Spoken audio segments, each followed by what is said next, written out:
cold, blustery, autumnal British day today, so it's a good day for being indoors. Somebody has asked me to start doing some tutorials on some of my cameras, so this is for you. Here we go. So this is, to start with, number one. This is a 1948 Graflex Speed Graphic. Beautiful camera. If you know your Speed Graphics and your Crown Graphics and your Graflex in general, you know what this one does over the others. So I'm just going to jump straight in. It's a 5x4 camera, so we can shoot 5x4 sheet film. First thing to understand is how to open the thing. And there's always a little secret button on a Graflex. On this one, it's just there on the side, a little dimple. Basically, push it in, and the front standard drops down, or the front rail drops down. To get the front standard out of the camera, there's a locking mechanism here, which should be to one side. We straighten it up. At that point, you can pull the front standard out onto the rails. The very first thing I'm going to talk about is, if you buy one of these, make sure, and you're not going to be able to see it, but just inside here, there is a little guide slotted rail that allows this rail to move backwards and forwards inside the camera, into the housing of the camera. If somebody before you has shut this camera without retracting the full body and the rail back in, what they will do is they will snap those off, and they are the devil's own thing. There's one on that side and one on that side, so make sure when you buy one of these that the slots are correct and they're not snapped off, because if they are, they're a real pain to fix. So we pulled the front standard out, and this one is fitted with the standard, what have we got in this one? This is the 4.7 135mm Graflex lens, Optar lens. Lovely things. Why would you ever change it? Well, we'll come to that in a minute, but I've done loads of photography with this standard lens and it's beautiful. Clean this one out. So there you go, a little bit sticky actually. I haven't fired it for a while, but that's 1 second. Beautiful things, and then you basically slide down, oops, we cop the lens and we slide that down there. The lens is now wide open, so I can focus on the back. Beauty of these, yep, lenses just pop out, nice and simple. Out comes our lens. Why would we ever need to do that? Well, we'll come to that in a minute. So what we've got on the back end of the camera is where we're going to place our film. So our sheet film is going to go in through here in our standard plate holder. We flip this open for focusing and be able to see some light through here probably. Ooh, so see, can we see any light through there? Yeah, you can see a little bit of light through there. Believe me, there's light coming through this camera now. On these cameras, they do come with a rangefinder, which is on the side here. Now the rangefinder is so that you can focus handheld and still take a shot. I've never ever used it, so I wouldn't be worried if they're not working. For me, I always focus on using the actual ground glass screen because I want to put my focus exactly where it's meant to be. If we push in the two little levers, there's one here and there's one here. If we just push them in, we can just remove this because this has got a Graflock back. So if you can do this and take the back off, you've got a Graflock back, which is what I'd recommend. Some come with a spring back, some come with a Graflock back. The Graflock back is much more adaptable. You can start putting other things in like FP100C, instant film holders, etc, etc. So the big difference between this and the Crown Graphic is the Crown Graphic won't have that on it, and it won't have that or that on it, and it'll be slimmer. And in fact, I use my Crown Graphic all the time. But the difference with this, it's got this little knob here, and this little knob here, if we turn it, we'll do this. We've got a focal plane shutter, and that's what this camera is all about. It's a focal plane shutter. Because it's a focal plane shutter, we can either do with our standard lens, if we cock it and fire it, so we can either do standard timed exposures using our lens, perfect. We can set our aperture, and we can set our speeds, and we can do it all from the front end, perfect. But with this, we've got the opportunity to use the back end and the focal plane shutter to actually take the shot, because that is going to act as our shutter. Why would that matter? Well, it will become apparent in a minute. So if you're buying one of these, you need to make sure this thing here is lovely and smooth. It doesn't have any tiny holes in it, and it doesn't look like elephant skin that will happen over you know, best part of 100 years, or not 100 years, but 80 years these things have been around. If you know, as this goes past, these slots are going to ever decrease in size. It's going to get smaller and smaller and smaller. And basically all that is, excuse me, is the quicker or the smaller the aperture, so again, the smaller the slot, the faster the shot that you're going to take. So if it's got a small slot, we're taking a faster shot, we're getting slower, slower and slower until we shut the curtain. We can do that, and what will happen here is, if I turn this round, if we look in the side of the camera, I'm not sure if you can see it, but just inside here you've got a speed count coming up. So that is T, and we move on 50th of a second, so that's now on 50th of a second. But if I move this little slot here, or this little lever right at the base here, it will turn it from 50th of a second to 30th of a second.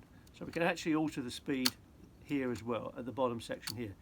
Now that makes this camera a lot easier to use than the earlier speed graphics, because the earlier speed graphics, a bit like for using a Super Reflex or a Super D, which is single lens reflex, you have two dials. You've got one set of adjustments here and one set of adjustments up here.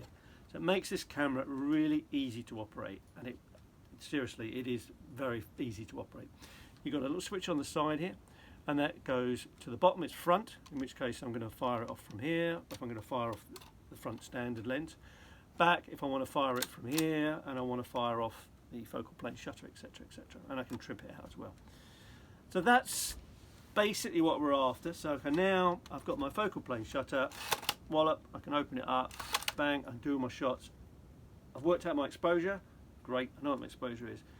Of course, what this camera is all about is the fact that because it's a focal plane shutter, you don't have to use the standard lens.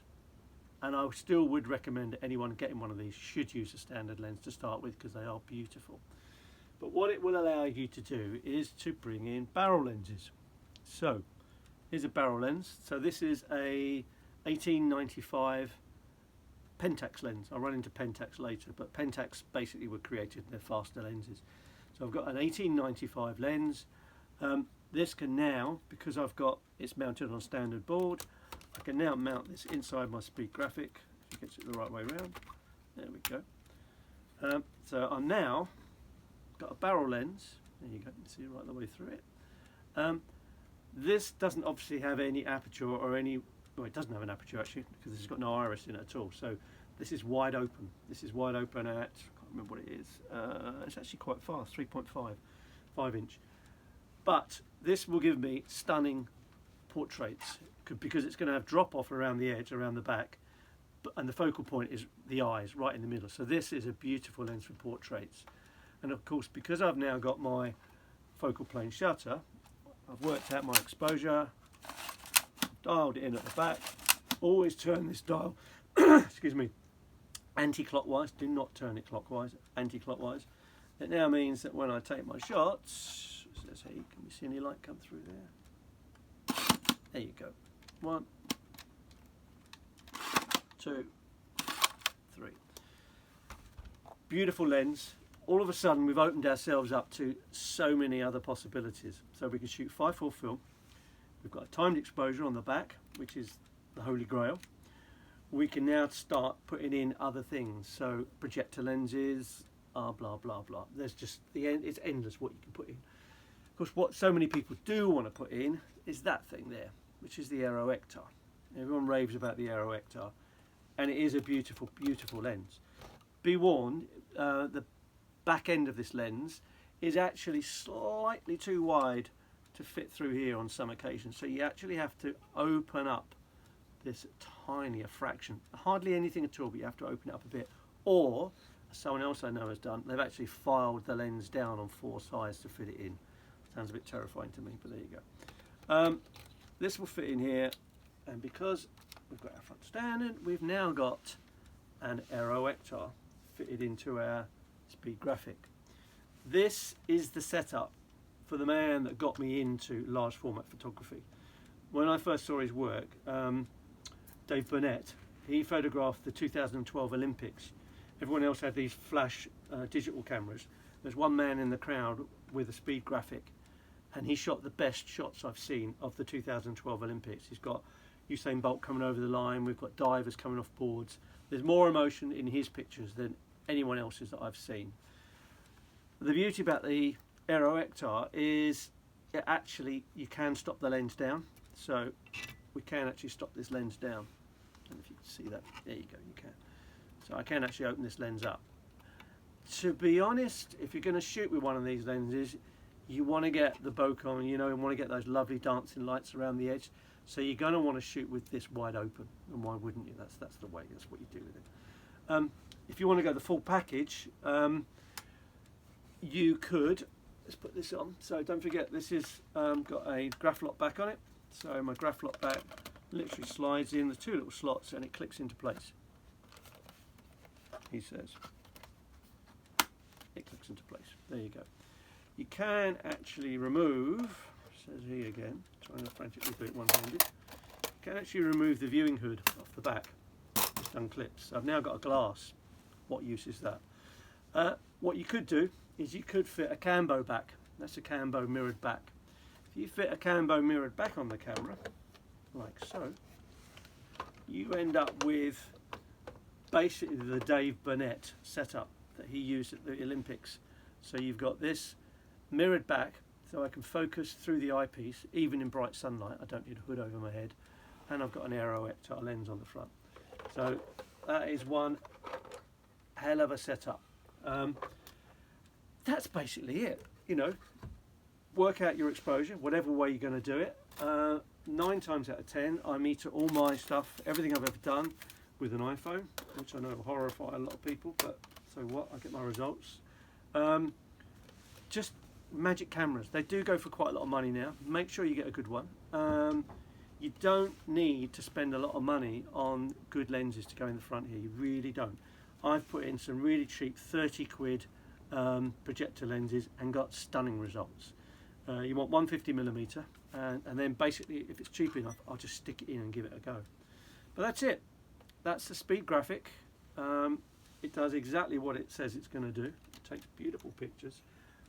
You can adapt it to whatever you want. Let's take that big fella out and put the other one back in. Speed Graphic, 1948. Still taking stunning pictures all these years later. Highly recommended. Just make sure you get a good one, and for God's sake, please make sure that someone hasn't shoved this thing back inside and tried to close up the front standard, because if they close that up and it isn't fully retracted, it just shears off these two little grooves on either side, and it's a nightmare to get right. So I wouldn't worry about if you've got a rangefinder that works or not. Doesn't worry me at all, never has. That's it. Speed Graphic, 1948. Enjoy, have fun. Main thing is just put some bloody film in it and start shooting and stop messing about. There you go, tutorial number 1. Enjoy.